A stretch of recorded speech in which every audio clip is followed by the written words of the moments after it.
YouTube people, welcome to my channel. उम्मीद है आप सब खैरियत से होंगे। आज मैं आपको इस ड्रामे की 5th पार्ट की कहानी सुनाने लगी हूँ। कहानी की शुरुआत करने से पहले मैं आपसे रिक्वेस्ट करूंगी कि काइंडली मेरे चैनल को सब्सक्राइब कर दें और बेल का आइकन प्रेस कर दें and don't forget to like the video. Let's start story. चूषा की मदर कहती हैं नेक्स्ट डे पे बातें करते हुए चूलों से कि बेटे अगर तुम्हारे पास टाइम है तो तुम यहाँ पे रुको, मैं तुम्हें अच्छे अच्छे खाने बनाकर खिलाऊंगी ताकि मैं तुम्हारा शुक्रिया अदा कर सकूं। वो कहते जी जी आंटी मैं रुक सकता हूँ, मेरे पास बहुत टाइम है। चूषा की मदर चूषा को कहती है कि चूषा तुम जाके बाजार से सौदा ले आओ। चूलो कहता है कि आंटी मैं भी साथ चलता हूँ और दोनों चले जाते हैं बाहर सौदा लेने के लिए। वापसी पे आते हुए चूलो चूषा बातें कर रहे होते हैं कि अचानक से चूलो की नज़र पड़ती है एक पुरानी फैक्ट्री बंद हुई होती है उस पर, और अचानक से देख के उसको थोड़ा वो इमोशनल हो जाता है। उसके हाथ से थैली गिर जाती है। चूषा कहती है ये तुमने थैले को नीचे गिराती है। वो कुछ आगे से जवाब नहीं देता। उस फैक्ट्री की तरफ देखने के बाद वो अंदर चलना शुरू हो जाता है। चूषा भी उसके पीछे चली जाती है। वो एंटर होते होते उसके जहन में मेमोरीज आती है उसके बचपन की, जहाँ पर उसको किडनैप किया गया था। असल में वो जगह वही थी जहाँ पर उसको बचपन में किडनैप किया गया था। वो चलते चलते जा रहा होता है, बचपन की उसकी कुछ मेमोरीज आ रही होती है और उसकी तबीयत भी खराब हो रही होती है। वो एक कमरे में एंटर होता है जहाँ पे उसका बचपन का सीन आता है कि एक औरत उसको गोद में उठाकर अंदर एंटर हुई थी। कमरे में एंटर होता है तो उसकी तबीयत खराब होने शुरू हो जाती है। वो एक जगह बैठते हैं और फिर उसकी तबीयत ज़्यादा खराब होती है। चूषा परेशान हो जाती है, कहती है कि चूलो तुम्हारी तबीयत को क्या हुआ, तुम मुझे डराओ मत, तुम मुझे डराओ मत। उसको हक करती है और उसको कंसोल करती है, काफ़ी कोशिश करती है कि वो ठीक हो जाए। चूलो उसकी आंखें बंद होती हैं, उसको याद आता है पुराना पास्ट का सीन जहाँ पर एक छोटी सी लड़की आई थी रेड फ्रॉक पहने हुए, जिसने उसकी रस्सियाँ खोली थी और उसे कहा तुम डरो मत, तुम्हें यहाँ से बचा लूँगी। फिर उसकी आंखें जब खुलती हैं चूषा पूछती है चूलो से क्या तुम ठीक हो, तो वो कहता है कि तुम्हें पता है कि बचपन में तुमने ही मुझे यहाँ से बचाया था। ये सोच के कहती है क्या जो लड़का यहाँ पर कैद हुआ था वो तुम थे? वो कहता हाँ। फिर हमें पता चलता है कि बचपन में चूषा ने ही चूलो को बचाया था। फिर दिखाया जाता है दोनों फैक्ट्री से बाहर निकल रही हैं और वो उसको कहती है कि देखो तुम परेशान ना हो, अब सब कुछ भूल जाओ, अब सब कुछ ठीक हो गया हुआ है। फिर वो आगे से उसको कहते हैं कि चूषा मैं तुम्हारा बहुत शुक्रिया अदा करता हूँ। कहते हैं हाँ तुम्हारा शुक्रिया बहुत लंबा अरसा लग गया अदा करने में। फिर वो उससे कहते हैं कि देखो तुमने तो मुझे छोड़ दिया था बीच सड़क पर। कहती देखो उस वक्त मेरे पास पैसे नहीं थे, मैं क्या करती, मैं तुम्हारे लिए पानी लेने गई थी घर से और जब मैं वापस आई तो तुम यहाँ पे थे ही नहीं। कहते तुम्हें पता है जो मैंने बर्थडे के बाद ट्रिप पे जाना था वो तुम्हें ही ढूंढने जाना था। कहती क्या तुमने मुझे ढूंढने जाना था? मैं तो समझी थी कि तुमने मैन कोई को ढूंढने जाना था। चूलो जवाबन कहता है कि नहीं नहीं मैं उसको नहीं ढूंढने जा रहा था, मैं तो तुम्हें ढूंढने जा रहा था। मैन कोई को क्यों मैं ढूंढने जाऊंगा, मेरा उससे कोई लेना देना नहीं है, वैसे भी मैं उससे बहुत चिढ़ता हूँ, मैं तो तुम्हें ढूंढने जा रहा था। कहती अच्छा इसका मतलब है तुम मुझे बहुत ही प्रिसाइज होकर ढूंढ रहे थे, तुम मुझे कितने अरसे से ढूंढ रहे थे, तक तुम मुझ पर गिव अप नहीं कर रहे थे ना। आगे से पूछती थोड़ा सा वो शाय करता है और फिर कहते हैं वो खाना सारा नीचे गिर के चलो उठाते हैं खाने को। जब खाना लेके वो लोग घर जाते हैं तो वो अपनी मदर को बताती है चूषा खुशी खुशी कि मदर आपको पता है कि जो बचपन में मैंने एक लड़के को बचाया था ना फैक्ट्री में वो हान चूलो है। उसकी मदर चुप रहती है। वो कहती है आपको पता है ये हान चूलो है, उसको बैठाती है जाके तो उसकी मदर चुप रहती है, एकदम से आंखें चुराती हैं। उसकी मदर कहती है चूषा से कि देखो चूषा बेटे तुम्हें याद है ना कि पास में जब तुमने मुझे आके बताया था कि तुमने एक लड़के को बचाया है तो मैंने तुम्हारी बात पे यकीन नहीं किया था। असल में मैंने यकीन तो किया था मगर मैंने तुमसे ऐसी बहाना किया था ताकि तुम किसी को ना बताओ और तुम्हें मना कर दिया था इस वाकये का जिक्र तुम किसी के सामने मत करना। मैं तुम्हारी सेफ्टी को लेकर परेशान हो गई थी इसलिए तुम्हें मैंने मना कर दिया था। चूलो पूछता है कि आंटी क्या आपको पता है कि किसने मुझे किडनैप किया? तो उसकी मदर बताती है कि हाँ बेटे मुझे पता है तुम्हें किसने किडनैप किया था। तो कहते हैं आप लोग शुरू से जानते थे? कहते नहीं असल में हम नहीं जानते थे, मेरी को वर्कर थी। उसकी मदर बताती हैं फिर कि हुआ ये था कि पास में जब तुम्हारे फादर ने फैक्ट्री बंद करने का फैसला किया था तो उन्होंने कहा था कि हम सारे वर्कर्स को बहुत हैवी किस्म की पैसे अदा करेंगे। ऐसा नहीं हुआ, किसी को 1 रुपया भी नहीं मिला। जिस औरत ने तुम्हें किडनैप किया था वो बहुत अनलकी रही, उसको आगे जॉब भी नहीं मिली और उसके हस्बैंड ने भी उससे डाइवोर्स मांगी और उसका इकलौता बेटा उसे छीन लिया।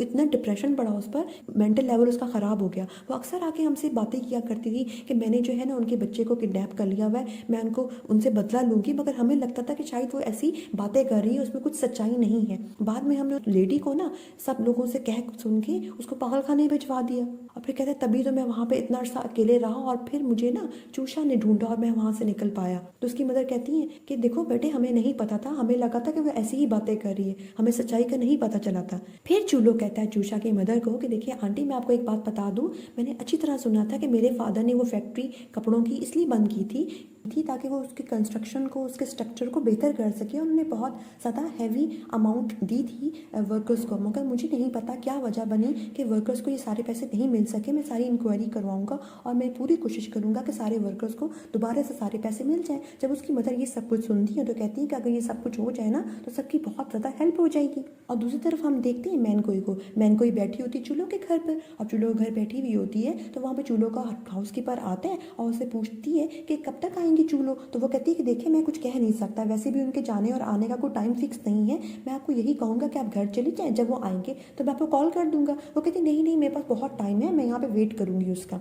उसके बाद वहाँ पे उसकी मदर एंटर होती है चूल्हों की, और वो कहती है कि हाँ ये सही कह रहा है, चूल्हों के आने के टाइम का कुछ पता नहीं है। तो वो कहती है कि आंटी मैं यहाँ पे वेट करूँगी। कहती चलो कोई ऐसी बात नहीं है, मैं तुम्हें तस्वीरें दिखाती हूँ, तुम तस्वीरें देखोगी। वो कहती जी जी आंटी ज़रूर देखूंगी। कहती सारी तस्वीरें मैंने खुद ली हैं। एल्बम खोलने के बाद चूल्हों की तस्वीरें देखती हैं, कहती आंटी चूल्हो तो बहुत ही हैंडसम लग रहा है। उसकी मदर कहती है हाँ चूल्हो तो है ही ना हैंडसम। उसके बाद दूसरा पेज खोलती हैं तो वहाँ पर चूल्हो और चूषा की तस्वीरें होती हैं। अब वो देख के तो मैनकोई को अच्छा नहीं लगता, मगर आंटी उसकी बहुत तारीफ कर रही होती कि देखो कितनी अच्छी लग रही है इनकी जोड़ी, कितने प्यारे लग रहे हैं, कितनी अच्छी तस्वीरें मैंने क्लिक की है ना, है ना। वो कहती जी जी आंटी आपने बहुत अच्छी तस्वीरें क्लिक की हैं। अब मैंने तो अच्छी तस्वीरें क्लिक की है मगर दोनों लग ही इतने प्यारे रहे हैं। अच्छा ये लोग यहाँ पे इस जगह पे गए थे, इन लोगों ने डांस किया था, यहाँ पे ये लोग बीच पे गए थे। अब वो सुन के मैनकोई को अच्छा तो नहीं लग रहा होता। फिर उसकी मदर कहती है कि देखो वो टाइम तो बहुत ज़्यादा हो गया है ना, तुम्हें घर नहीं जाना अब। वो आगे से कहती है कि आंटी मेरा आज कोई प्लान नहीं है, लिहाजा मैं यहीं पे बैठकर उसका इंतजार करूंगी चूल्हों का। तो उसकी मदर कहती है चलो ठीक है, मैं तुमसे बातें करती रहूंगी ना।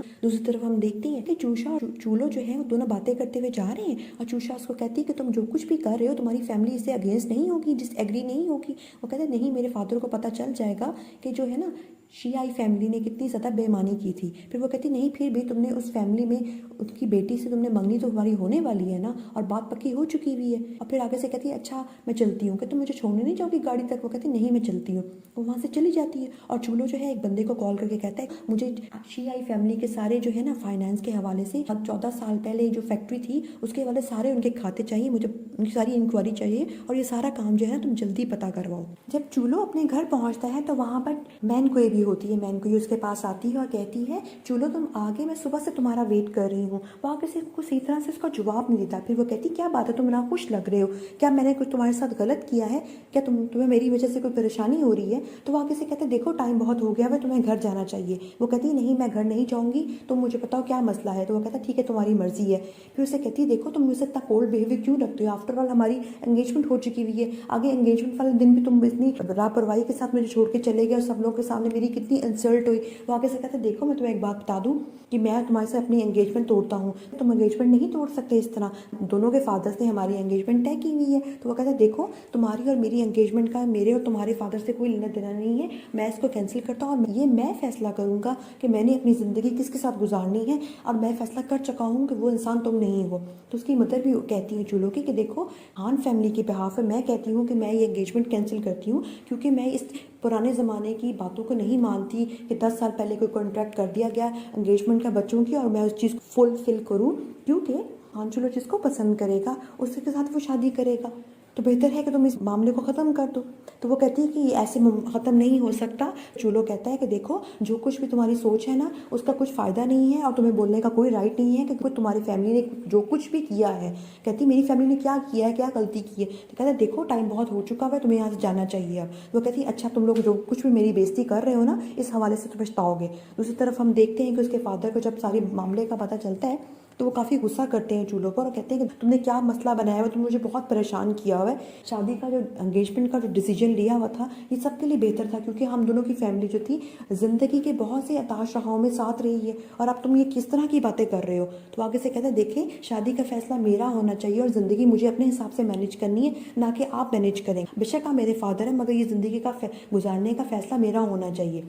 जब उसके फादर किसी तरह से भी राज़ी नहीं हो रहे होते फिर वो अपने फादर को कहता है कि देखिए फादर आपको पता है ना कि शियाई फैमिली फैक्ट्री में जो केस हुआ था एम्प्लॉयज़ के पैसों का, उस सारे मामले में मुलव्वस है। तो उसके फादर कहते हैं क्या तुम्हारे पास कोई सबूत है इस चीज़ का। वो कहता है देखिए मेरे पास सबूत तो कोई नहीं है। फिर कहते तुम इल्ज़ाम मत लगाओ उन पर ऐसे। तो कहते अगर मैं प्रूफ कर दूँ तो वो कहता है ठीक है अगर तुमने प्रूफ कर दिया ना तो मैं एंगेजमेंट भी कैंसिल कर दूँगा और तुम्हारी ज़िंदगी में मुदाखलत भी नहीं करूँगा आज के बाद। वो कहता है ठीक है। उसके बाद हमें दिखाया जाता है मैनकोई जो है गाड़ी में बैठी हुई होती है, उसका मैनेजर आके उसको एक फ़ाइल देता है और उसको चूषा के बारे में बताता है। उसे बताता है कि चूषा जो उसकी मैनेजर है, अजीब सी बात यह है कि लोगों से पता चला है कि दोनों कॉलेज में एक साथ ही रहते थे और हार्डली ही मुश्किल दूर रहते थे दोनों एक दूसरे से, और उनकी कुछ अजीब सी जॉब्स थी कि उनकी मदर इतना पसंद करती थी चूषा को। मिसेस हान ने सारा खर्चा उठाया चूषा की मदर का, इवन कि उसका डायलिसिस का जो ट्रांसप्लांट करवाया गया वो भी उनकी मदर ने ही सारा खर्चा उठाया। सारी बातें सुनकर मैन कोई जो होती है कहती ये अजीब सी बात है, यहाँ पे एड्रेस तो लिखा हुआ है ना, चलो हम उसके घर चलते हैं। ठीक है, चूषा की मदर चूषा से बातें कर रही होती है। बेसिकली उनको शक होता है उसके और चूलो के रिलेशनशिप पे। वो कहती हैं देखो बेटे, मुझे पता है कि चूलो बहुत ही अच्छा लड़का है, मगर मैं वरीड हूँ क्योंकि हम लोगों में बहुत गैप है। वो आगे से कहती है कि नहीं मदर आप परेशान ना हो, मैंने आपको कितनी दफ़ा पहले भी बताया है कि वो सिर्फ मेरी बॉस का बेटा है, मेरा सिर्फ एक दोस्त है, आप परेशान ना हो। अब यही बात चल रही होती है, बाहर दरवाज़ा नॉक होता है, वो खोलने के लिए जाती है तो बाहर चूलो होता है। चूलो कहता है कि मुझे आपकी मदर से ना कुछ इन्फॉर्मेशन चाहिए। फिर उसकी मदर उसको नोटबुक ला के देती हैं और कुछ उसको रसीद ला के देती हैं जो उनके केस को ढूंढने में मदद करते हैं। फिर वो कहते हैं कि आंटी मैं आपकी ये चीज़ें ले लूँ, मुझे ज़रूरत है। वो कहते हैं क्यों नहीं बेटे, तुम लोग ले लो। और उसके बाद चूलो और चूषा दोनों निकल जाते हैं बाहर लोगों से पूछने के लिए कि आखिर उस वक्त क्या हुआ था। अब दोनों जिसके पास भी जाते हैं उनका काम नहीं हो पाता क्योंकि काफ़ी साल गुजर चुके होते हैं, कुछ लोग मर चुके होते हैं और कुछ लोगों को याद ही नहीं होता। फिर वो डिसाइड करते हैं दोनों कि दोनों अलग अलग ढूंढेंगे और रात को चूषा के घर के बाहर मिलेंगे। अब दोनों अलग अलग ढूंढते हैं।